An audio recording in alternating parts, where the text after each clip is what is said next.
seperti ini, dan juga sebuah working permit seperti ini. Kenapa mendapatkan working permit? Karena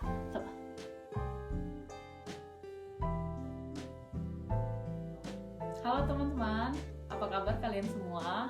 Harapan saya kalian dalam keadaan baik-baik dan juga yang tetap kerja, take care, and dimanapun kalian berada hari ini, yang lagi di rumah, stay safe, stay healthy, dan harapan saya kita semua tetap dalam keadaan yang produktif.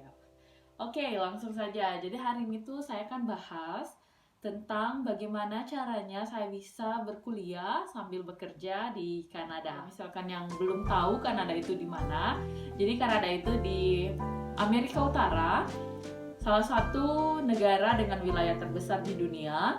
Kemudian juga saya tinggal tepatnya di provinsi British Columbia, tepatnya di kota Vancouver.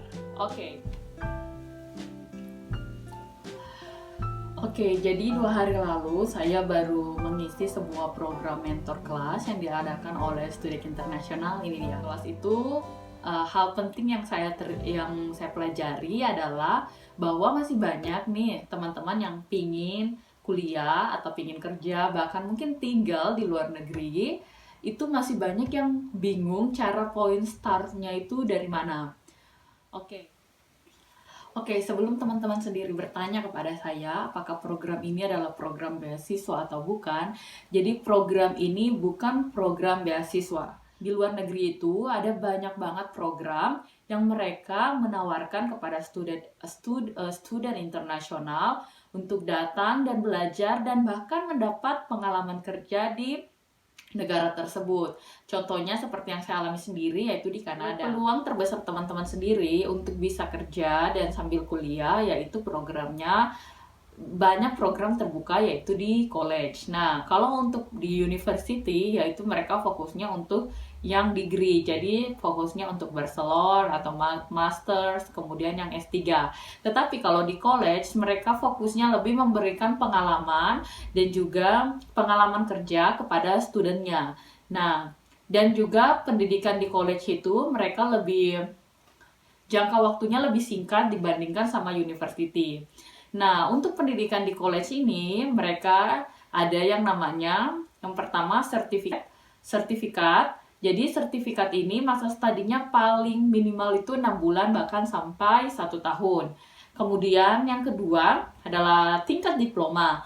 Nah, untuk tingkat diploma ini dia paling lama 1 tahun sampai dengan 2 tahun. Nah, yang ketiga adalah namanya post degree diploma.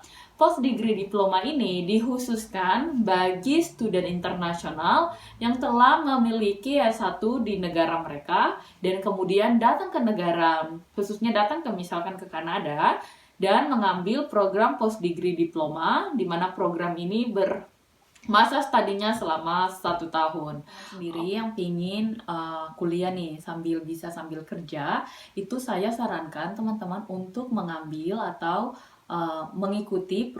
mengambil program cooperative education di Kanada atau biasa yang disebut dengan co-op. Oke, jadi kita fokus bahas di program cooperative education ini. Dia masa studinya yaitu sekitar 1-2 tahun. Jadi kalau misalkan masa studi 1 tahun, maka program ini menawarkan memberikan kesempatan untuk belajar 6 bulan studi dan juga 6 bulan kerjanya itu full time. Jadi kalau di Indonesia mungkin disebut dengan magang. Oke, kalau misalkan dia 2 tahun, jadi programnya 1 tahun study, 1 tahun kerja full time. Oke, seperti itu. Nah, jadi kerjanya itu juga terus teman-teman akan tanya, Kak, apakah pekerjaannya ataukah bagaimana cara mendapatkan pekerjaan? Jadi itu tergantung dari college tempat teman-teman belajar. Pengalaman di college saya, mereka telah bekerja sama dengan sebuah agensi tenaga kerja yang berada di bawah naungan pemerintah. Kemudian agensi tersebut akan mencarikan kita pekerjaan sesuai dengan studi yang kita ambil. Jadi harus relevan sama studinya. Beberapa college mereka yang membebaskan kepada student untuk mencari pekerjaan sendiri seperti itu. Nah, kemudian yang kedua adalah ketika teman-teman sampai di Kanada, itu teman-teman akan mendapatkan study permit seperti ini dan juga sebuah working permit seperti ini. Kenapa mendapatkan working permit? Karena program yang teman-teman ambil itu sendiri adalah program cooperative education yang memberikan kesempatan kepada student bisa bekerja, sehingga teman-teman bisa bekerja full time 40 jam sebagaimana mestinya, yaitu sesuai dengan masa studi teman-teman. Jadi perbedaannya, kalau teman-teman kuliah, misalkan ngambil S1 atau S2, atau program yang di luar, program lainnya yang di luar program cooperative education, itu teman-teman hanya mendapatkan study permit.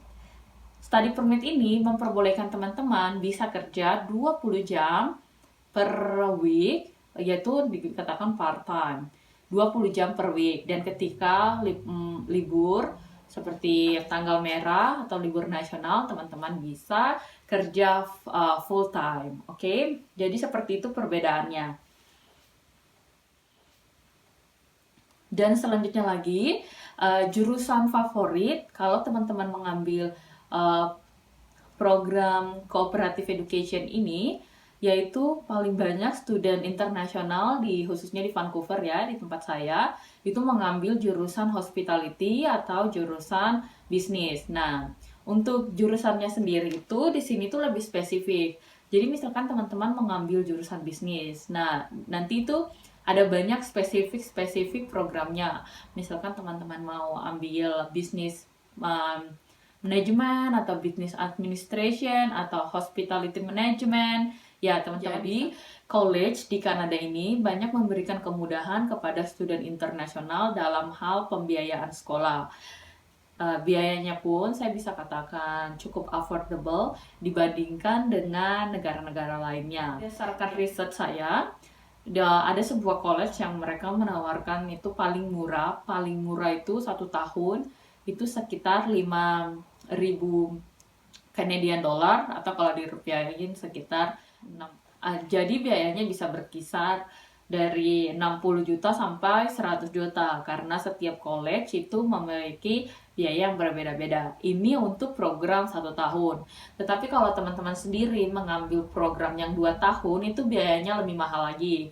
Itu berkisar di 15.000 Canadian dollar atau sekitar 170 juta ke atas. Seperti itu. Kemudahan lain yang ditawarkan oleh college sendiri adalah memberikan, saya bisa katakan dicicil ya. Jadi ada yang teman-teman bisa bayar per bulan, jadi ada yang teman-teman bisa bayar per bulan atau per 3 bulan sekali, seperti itu. Jadi tergantung dari kebijakan setiap college yang ada. Manfaat lain jika teman-teman bersekolah di Kanada adalah ketika teman-teman lulus, teman-teman bisa apply untuk program postgraduate working permit. Nah, program ini memberikan kesempatan kepada teman-teman yang mengambil pendidikan di Kanada dengan minimal masa studi 8 bulan, teman-teman sudah bisa mendapatkan working permit setelah studi. Namun yang perlu teman-teman catat adalah tidak semua college ataupun university di Kanada itu eligible. Jadi buat teman-teman yang ingin tahu lebih lanjut tentang dokumen apa saja yang dibutuhkan untuk pendaftaran sekolah dan pendaftaran visa, kemudian buat teman-teman sendiri yang ingin tahu lebih lanjut alur prosesnya seperti apa dan manfaat-manfaat lainnya sekolah di Kanada, teman-teman jangan lupa subscribe channel saya. Dan juga buat teman-teman yang punya pertanyaan yang punya pertanyaan, silakan teman-teman bisa komen di bawah. Dan jika teman-teman merasa video ini bermanfaat, teman-teman bisa share ke sosial media teman-teman. Oke, sekian dari saya program kuliah dan kerja di Kanada. Dan terima kasih buat teman-teman yang sudah menonton. Dan stay tune dan see you in next video. Bye-bye.